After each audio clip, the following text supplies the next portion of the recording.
네, 제 영상을 또 기다려주신 분 감사드립니다.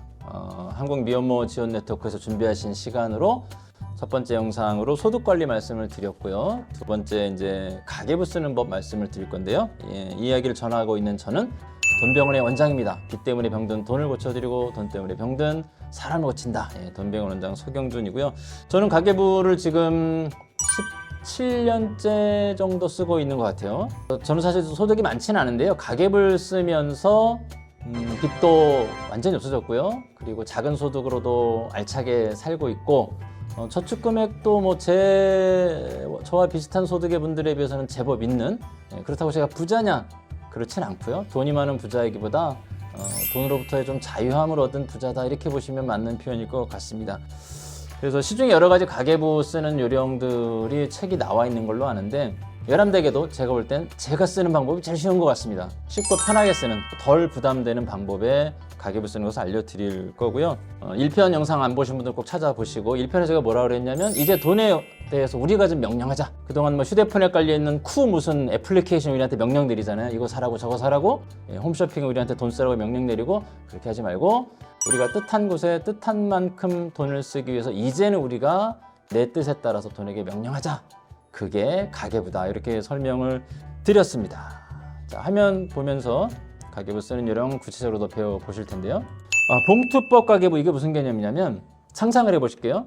자, 소득이 들어오면 식비 봉투를 만들어서 거기다가 70이라고 써놓고 70만 원 넣어놓고 한 달 시작하십니다. 그 다음에 용돈 봉투 써놓고 거기다가 20만 원 넣어놓고 한 달 또 시작을 하는 겁니다. 여러 가지 봉투가 있을 수 있겠죠.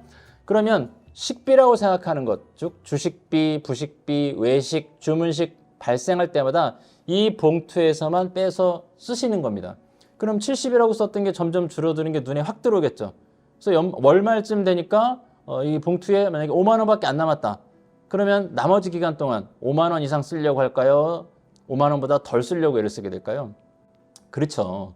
이렇게 함으로써 엄마들이 생각하시는 식비 지출 한도 금액을 지킬 수 있도록 해주는 경험이 봉투법 가계부입니다. 그래서 실제로 저는 봉투를 다 만들어서 돈 관리하시는 분들 보기는 봤어요.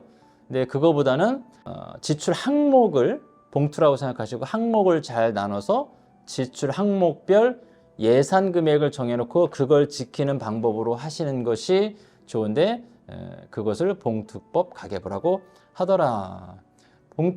가계부의 원리부터 좀 다시 짚어드리도록 하겠습니다. 가계부는 쓰는 요령이 여러 가지가 나와 있는데, 가장 정확한 쓰는 요령은 쓰알정입니다. 쓰고 알고 정하기. 가계부를 쓰면 알게 됩니다. 내가 어디 얼마 썼는지. 근데 보통 제가 상담할 때 들어보면 얼마 써요라고 말하는 그 감에 의한 숫자들이 실제로 측정해 보면 20-30% 정도의 오차가 생깁니다. 즉 자기가 생각하는 것보다 더 쓰거나 덜 씀으로써 돈이 새어나가는 경우가 많은 거죠. 그래서 가계부를 쓰는 것은 첫 번째, 쓰고 알기 위한 것입니다. 근데 아는 걸로 끝나면 이거 가계부 아닙니다. 많은 분들이 가계부를 쓰신다고 해서 이렇게 제가 들여다보면 가계부 안 쓰시고 금전출납부를 쓰고 계시더라고요. 금전출납부는 어디에 얼마를 썼는지를 알 수 있도록 해주는 게 금전출납부예요. 즉 다 쓴 다음에 알게 되는 겁니다. 가계부는 뭔가 쓰기 전부터, 야 식비 넌 딱 70으로 끝내, 용돈 넌 20으로 끝내, 이렇게 명령을 내리는 거고, 명령이 예산이 되는 거고, 따라서 이런 명령 즉 예산이 없으면 가계부가 아닌 겁니다. 그래서 가계부 효과라는 것을 기대할 수가 없게 되는 거죠. 자, 가계부 쓰는 요령을 쉽게 기억하시라고 제가 말하는 걸 흉내내서 한번 따라해 보십시오. 수알정. 한번 더 할까요? 수알정. 중국말 같이 들리십니까?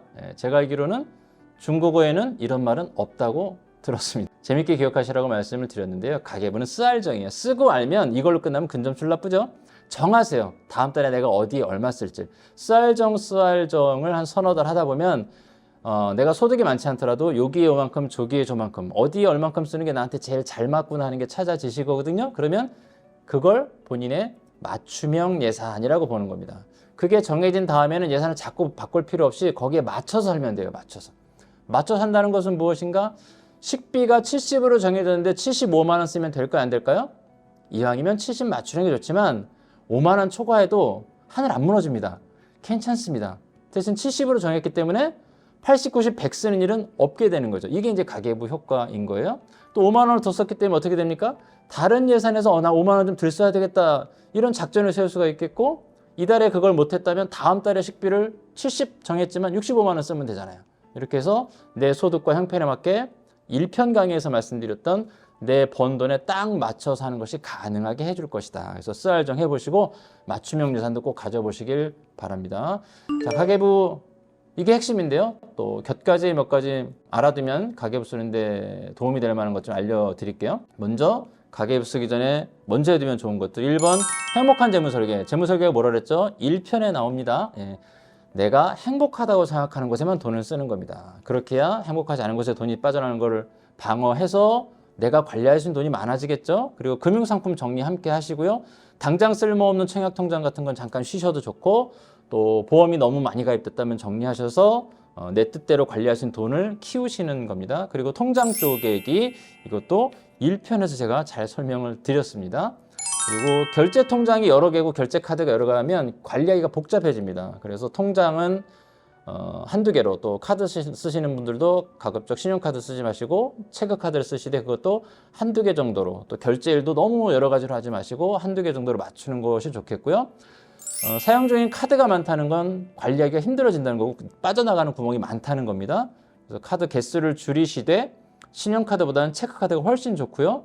그리고 카드를 한두 개 쓰는 게 좋은데 1편에서 제가 통장 쪼개기 개념을 말씀을 드렸었는데 거기에 맞춰서 A, B, C 통장에 체크카드 하나씩 걸어놓고 사는 것도 좋아요. 예를 들어 식비 통장 봉투라고 생각하시고 70만 원 넣는 것처럼 식비 통장에는 70만 원 넣어놓고 체크카드 딱 걸어놓고요.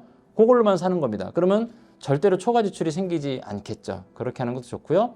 그리고 다섯 번째, 지출 항목을 구분해 놓고 항목별 예산을 정하는 게 좋겠다. 제가 쓰고 있는 가계부를 샘플로 좀 보여드릴 텐데요. 여러분들이 나름대로 가계부 쓰실 때 일반 기업 회계하고는 좀 달라요. 고정비, 변동비 이렇게 하는데 그거는 가정 관리에는 조금 안 맞는 것 같아서는 정기, 비정기. 요거는 소비성 지출입니다. 써서 없어지는 거죠. 그리고 세 번째 항목 비소비성 지출. 이 비소비성 지출에 적금, 대출 상환, 또 보험, 또 행복 지출 개념으로 뭐 헌금이라든가 불이웃돕기 이런 것들이 들어간다고 보시면 될 것 같아요. 그래서 세 가지 항목으로 크게 대분류를 해서 사용을 하시는 거고 그 안에 실제로 어떻게 쓰는지 예를 들어 좀 설명을 드려보겠습니다.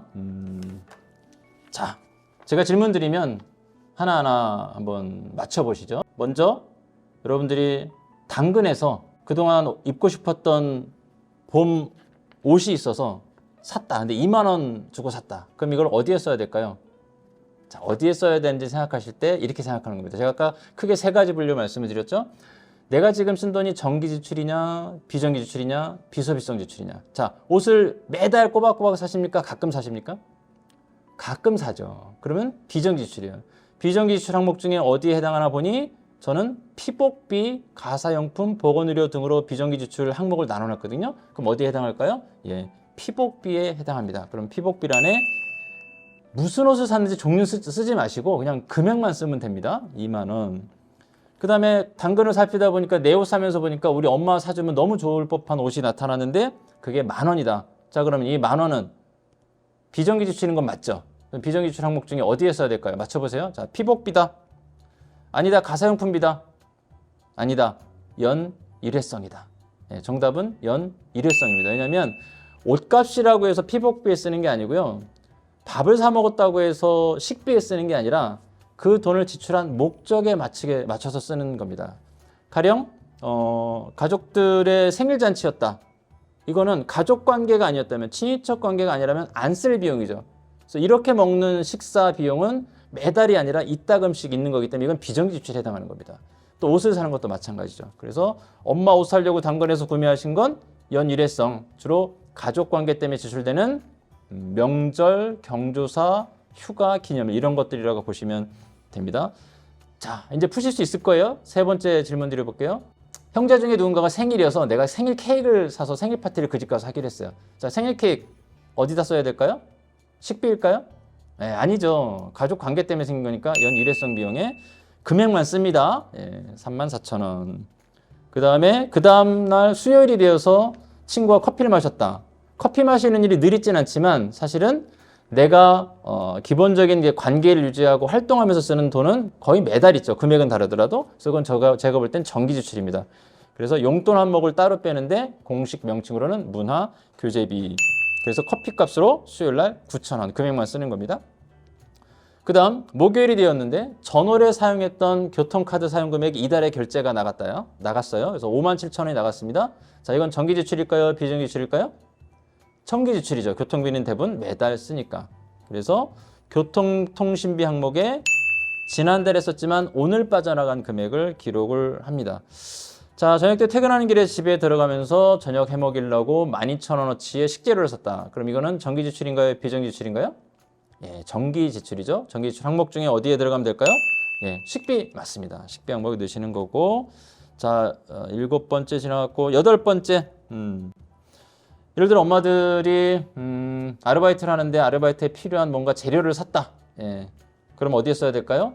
이걸 항목을 너무 세분화하면 내가 일하면서 쓰는 거, 내 용돈 따로 이렇게 하면 좋을 것도 같지만 너무 복잡하다고 생각해서 저는 이런 것들은 그냥 내 용돈에 섞어서 넣어버립니다. 그래서 문구류 2,000원은 교육비가 아니라 내가 일하면서 쓴 돈, 문화교재비 항목에 그냥 섞어서 기록을 해버리고요.